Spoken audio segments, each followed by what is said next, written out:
Bismillahirrohmanirrohim. Assalamualaikum warahmatullahi wabarakatuh.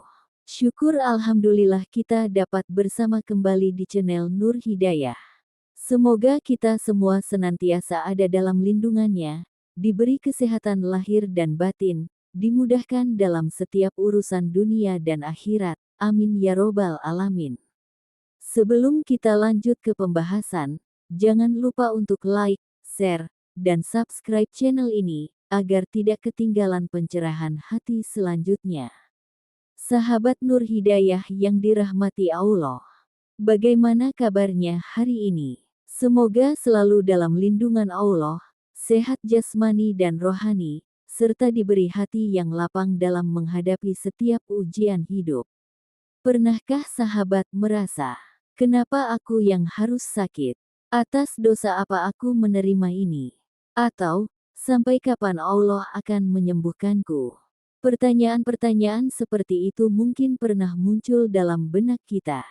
Tapi, ketahuilah, sakit bukan kutukan, sakit bukan hukuman. Justru, bisa jadi itu adalah tanda cinta Allah, sebagai jalan penghapus dosa, penggugur kesombongan, dan pengingat untuk kembali kepadanya. 1. Sakit itu tanda cinta, bukan azab. Sahabatku, dalam hadis riwayat Ahmad disebutkan, Rasulullah Shallallahu Alaihi Wasallam bersabda, sesungguhnya besar pahala tergantung pada besarnya ujian. Dan sesungguhnya Allah jika mencintai suatu kaum, maka Dia akan menguji mereka.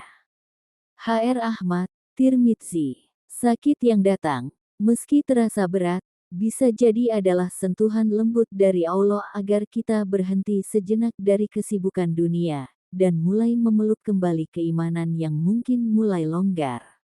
2. Kesembuhan itu bukan cuma soal obat.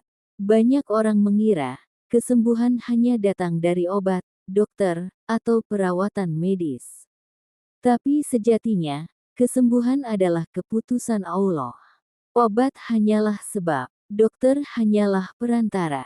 Yang menyembuhkan hanyalah Dia, Asy-Syafi'i, Maha Penyembuh. Allah berfirman dalam surah Asy-Syu'ara ayat 80. Dan apabila aku sakit, Dialah yang menyembuhkanku. Ayat ini bukan hanya pengakuan Nabi Ibrahim, tapi juga pelajaran untuk kita. Bahwa dalam setiap kesakitan, ada kekuatan ilahi yang sedang bekerja. 3. 4 langkah penyembuhan dengan izin Allah. 1. Perbaiki keyakinan dan tundukkan hati. Kesembuhan lahir dari hati yang berserah. Hati yang yakin bahwa tidak ada yang mustahil bagi Allah. Serahkan segala keluhan, segala tangis, dan segala harapan hanya kepadanya. Berdoalah setiap hari, setiap sujud, dengan keyakinan penuh. Ya Allah, aku tahu Engkau tidak menzalimiku. Tapi aku lemah. Aku ingin sembuh. Sembuhkan aku karena Engkaulah satu-satunya yang mampu. 2. Berdoa dengan namanya, Asy-Syafi'i. Gunakan nama Allah yang paling sesuai untuk permohonan kita. Asy-Syafi'i artinya Maha Penyembuh. Seperti sabda Nabi, mintalah kepada Allah dengan menyebut Asmaul Husna-Nya.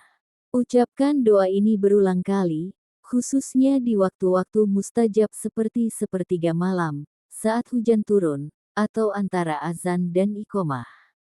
Ya Syafi'i, ya Allah, sembuhkan aku dari sakit ini, lahir dan batin.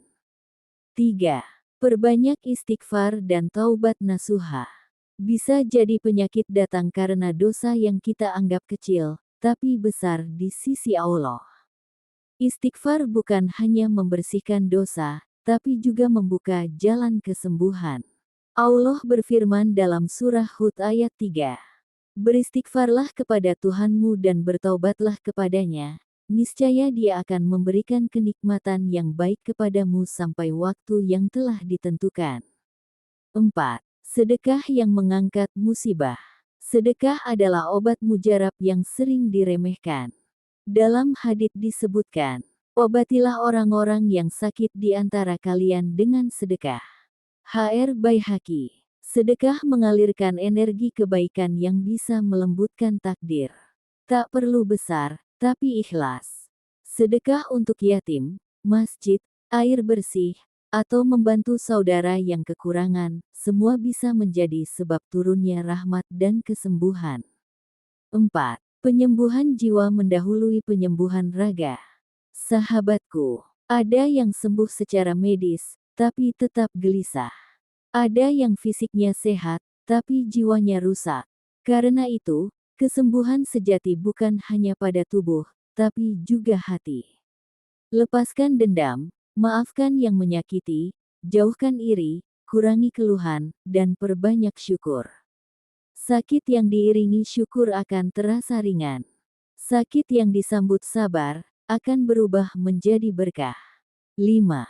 Kisah nyata, kesembuhan yang tidak masuk akal. Ada seorang ibu yang divonis dokter hanya punya waktu 3 bulan karena kanker stadium lanjut. Tapi ia tidak menyerah.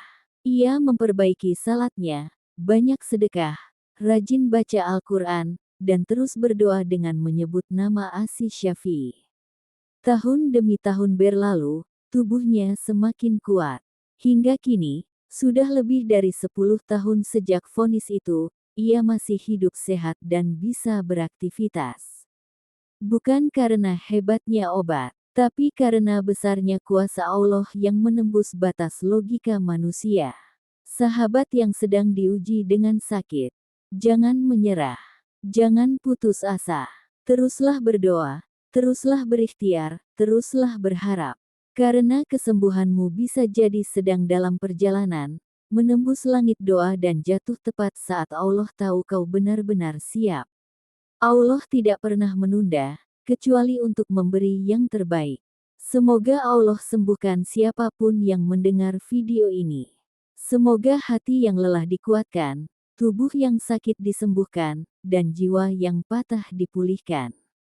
Bukan sulap, ini nyata. Ini mukjizat. Dengan izin Allah, tak ada penyakit yang tak bisa disembuhkan. Wassalamualaikum warahmatullahi wabarakatuh.